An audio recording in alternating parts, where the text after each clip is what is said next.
Hello students, welcome to my lectures on globalization. Today we are going to discuss the advantages and benefits of globalization.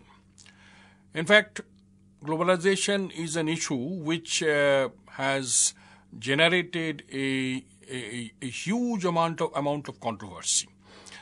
In fact, there is no unanimity, there is no agreement as to whether globalization is good for the world, good for the countries that make up the world, or whether it is bad for the world. In fact, there is, as I just said, that there is no agreement on this, and so therefore there is also a lot of discussion. There has taken place, particularly in the last nearly 3 decades, a lot of discussion regarding whether it is good or whether it is bad. Now, let me, before discussing the advantages of globalization, the benefits of globalization, let me make one thing very clear, that, when you look at a particular argument or a particular group of scholars who are arguing that globalization is good for the world, you have to look at their position, where exactly they are based. In fact, generally you will find, when I conclude this discussion, particularly discussions on advantages, and it will be followed by a discussion on its disadvantages, you will find that the advantages, the group advocating or the group actually outlining the advantages, actually they belong primarily to the more affluent and the more developed countries of the West, particularly of the West, whereas those who are decrying the phenomenon of globalization belong more to the developing countries because they feel that the developing countries are actually at the receiving end. But having said that, let me now focus on what the protagonists, that is the votaries, that is those who argue that globalization is good for the world, what they really have to say. Now, there actually, there is a general consensus that, particularly among this group of writers and scholars, that globalization is the outcome of liberal economic principles. That is, in other words, you notice, there is a particular factor that to which I wish to draw your attention, and that is that, we find this phenomenon globalization primarily in the post-Cold War period. That is, in other words, it is more associated with the end of the Cold War and the beginning of the so-called post-Cold War period. Now, of course, there is a lot of debate as to whether, it is just an accident or whether, the post-Cold War world actually has contributed to the globalization in a greater measure. Now, this is a debate, of course, into which I do not wish to enter. But nevertheless, I just draw your attention that, that we notice the prominence of globalization, particularly from 1991 onwards, which is the beginning of the post-Cold War era. Now, it is very clear that, as a result of globalization, there has been a narrowing down of distinction and dividing line between international and national basis of international relations. Now, the protagonists of globalization, that is those who argue in its favor, they actually welcome this. They feel that this is a good thing, that this dividing line actually has now been increasingly disappearing, because they feel that as a result of this will promote and pave the way for world peace, human security, and economic well-being. Why? Because globalization, they argue, actually is leading to increasing interdependence, greater interdependence among the countries of the world. And they argue that this increasing interdependence is a good thing for mankind, that they should depend on one another. Now, their argument is that if this dependence increases, then of course, it will lead to greater understanding, greater appreciation of other countries, their cultures, their problems, and so on and so forth. So, they argue that as a result of this, globalization is creating a cosmopolitan democratic community at the global level. And this is actually under an emerging new interrelational pattern. So, in other words, to put it very simply, actually it is leading to a truly global village, as a result of which actually people are more familiar with each other, the people, because, the basic assumption is that the more people get to know each other, the lower will be the level of distrust and suspicion and enmity and so on and so forth. Whether it is actually happening on the ground or not, that is a different matter. But this is the argument. Now, this is broadly speaking, the protagonists, that is those who argue in favor of globalization. This is their view. But again, this is a subject actually which, as I have already mentioned several times, which has led to sharp differences of opinion. So even within this group, actually, you can identify two different views. Who argue that globalization is a good thing. The first group, their argument is that whatever problems are arising out of globalization, or so-called problems arising out of globalization, are not the fault of globalization. What is actually happening is that it is not being fully accepted and embraced by the countries of the world. That is, in other words, the increasingly global character of the world is something that is not being accepted by many countries. They are refusing to shed their national identity, their national distinctiveness, their national preferences, and objections, and so on and so forth. In fact, this particular group argues that the nation state as an actor has failed to deliver, in the sense or guarantee world peace, human rights, and individual well-being. For which, of course, why was the nation state created in the first place? Actually, to ensure these things, to ensure individual well-being, to ensure their human rights. Now, these things are not happening, and in fact, in a way, actually, if you have a more global community, it would be easier to ensure human rights, dignity of the people, eradication of poverty, and so on and so forth. They would be addressed more effectively through international institutions.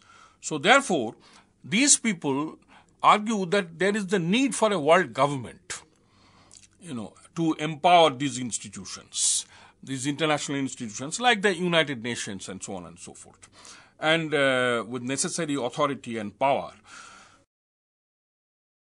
Now, of course, this world government or this world institution is going to rely on the national governments and the nation states to administer the policies while exercising authority over these states. In other words, actually the nation states will become agents of this world government, bringing about or ensuring, these benefits, what I've just mentioned, like human rights, human dignity, greater progress, greater economic growth, better healthcare, education, and so on and so forth. In fact, this argument goes even further, that they argue that the nation state actually is no longer a very useful instrument to address problems that the world faces, and these problems are of a global nature, like for instance resource management, environmental degradation, and so on and so forth. By contrast, the international institutions, global institutions like the United Nations and also the World Bank, the IMF, and so on and so forth, they are in a better position to address these issues. Now, this is one group which I have just talked about, who argue very powerfully in favor of globalization. Then there is another group actually who offer a qualified support.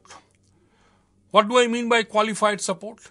They argue that their argument is that that there are certain, globalization has certain desirable characteristics as well as certain undesirable characteristics. Now, it is these desirable characteristics which they emphasize more. They argue that it is these desirable characteristics. Now, what exactly are these desirable characteristics? Even here, there is no consensus.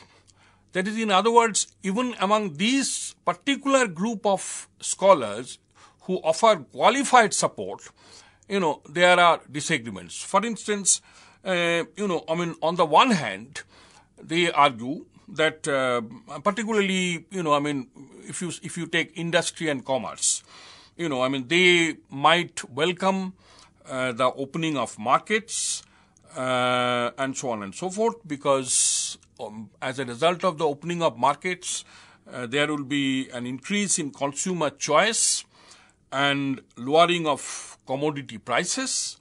But at the same time, they express their reservations regarding multilateral treaties obliging them to international environmental standards.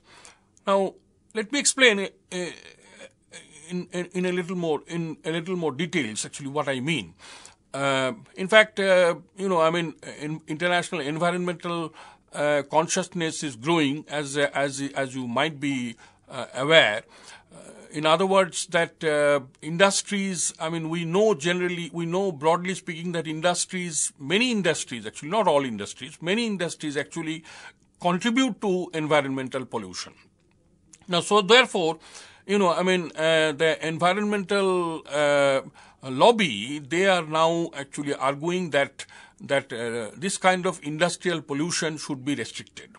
And that means that the industries, actually, those who pollute, actually, they have to install devices to control pollution, and installation of such devices actually contribute to greater costs. So as a result, what will happen is that their profit margins will decrease. Therefore, many industries are actually very reluctant to to install these kind of devices and so on and so forth. Now, so what happens is that if a particular country is very environmental conscious, then obviously outside industries will be somewhat reluctant to move into that country, because that country will impose conditions and restrictions. And these conditions and restrictions actually will, therefore, in their perception, in the perception of the industries which are willing to invest in that country, to spend more money to abide by the very strict environmental conditions that this country might impose. Then I give you a second example, that labor organizations actually, they might welcome, for instance, the recognition and adoption of international conventions on human rights as progressing social justice. But on the other hand, they may not like the global market's ability to take advantage of poor working conditions or labor conditions. For instance, let me give you a specific example. I mean, many industries actually, many companies, international companies actually, they may be very keen to move into countries where labor is cheap. I mean, cheap by international standards. Now, what happens is that, I'm sure you are aware of the fact that wage levels differ very significantly among the countries of the world. Particularly in more developed countries, wage levels are much higher, and in relatively less developed countries, wage levels are lower. So what happens is that those companies actually, particularly from the developed countries, they may be eager to move into these less developed countries and take advantage of the cheap labor that these countries have. Now, naturally, I mean, the labor forces in these countries would not like to, be categorized as cheap labor, because they would like to be paid, what they consider to be just and fair wages. Now, this is something that is not happening all the time. So this is one group of supporters of globalization, that is the qualified supporters of globalization. Let me now turn my attention to another group of qualified supporters of globalization. Now they argue, particularly here I have 2 points to discuss. The first point is that they argue that the process of globalization should stop short of uprooting the very foundation of the institution of nation state.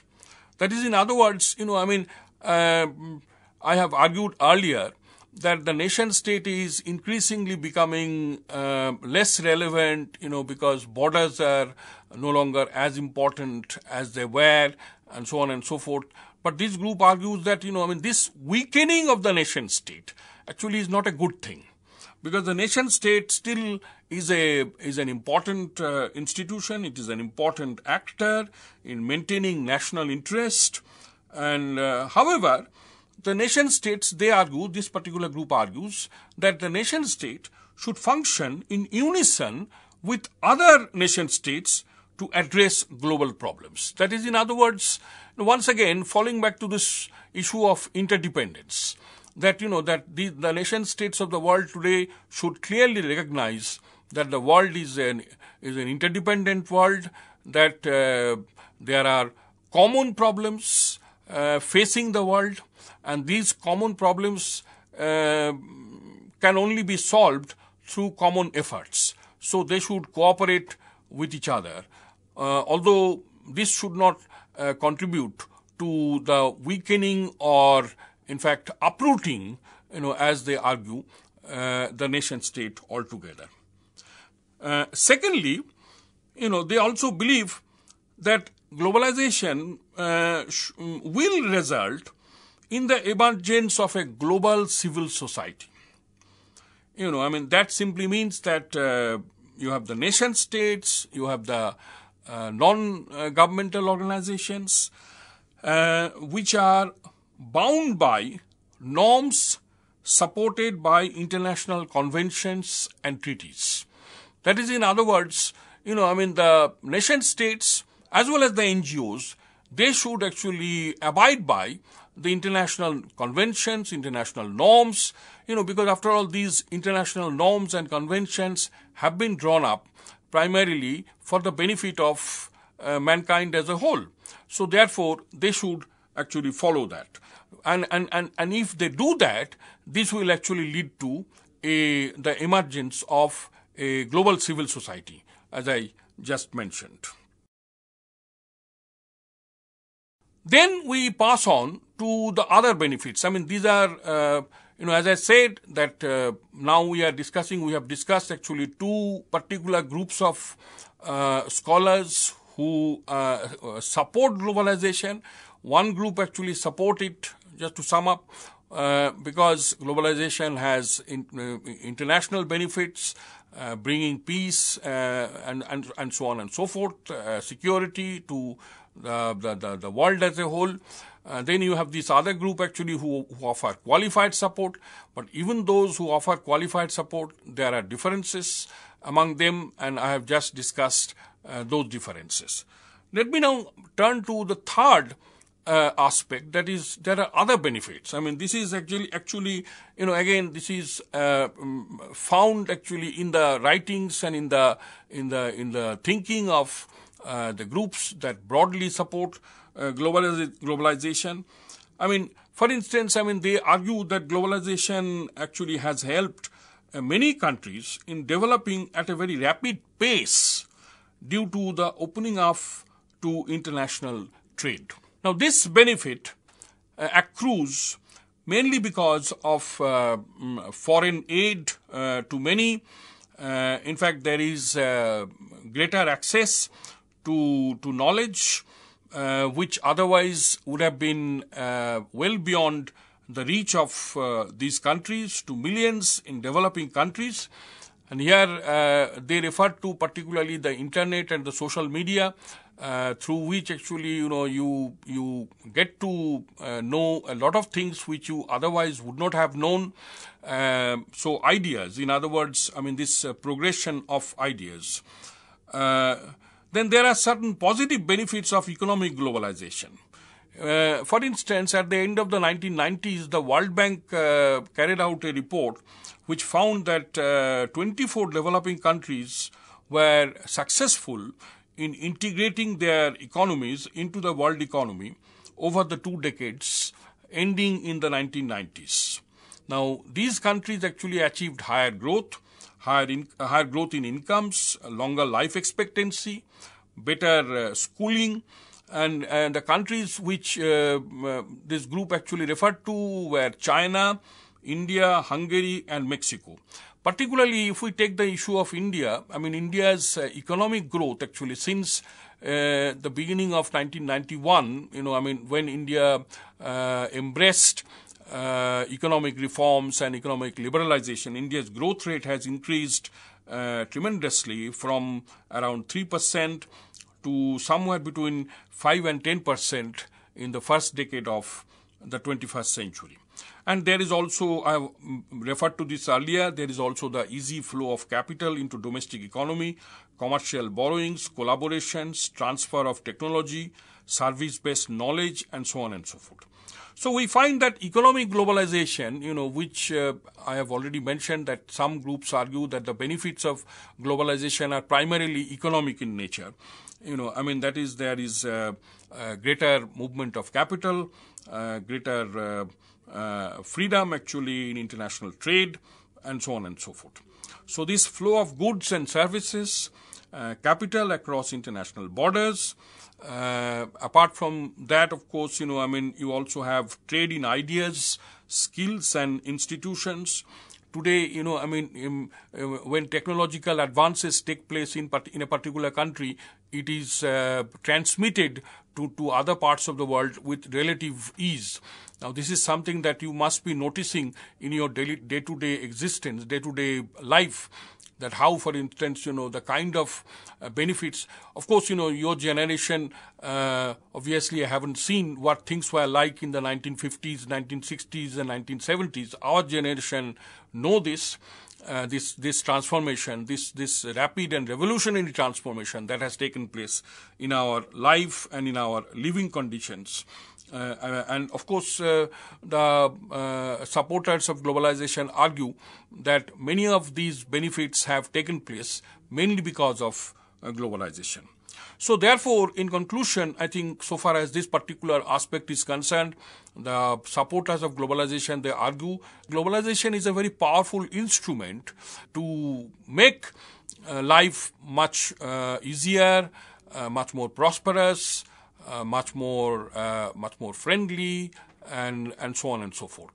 So their argument is that globalization should be its plus sides should be looked at and utilized, and its minus sides should be minimized, should be addressed in such a way so that they do not have any harmful effects.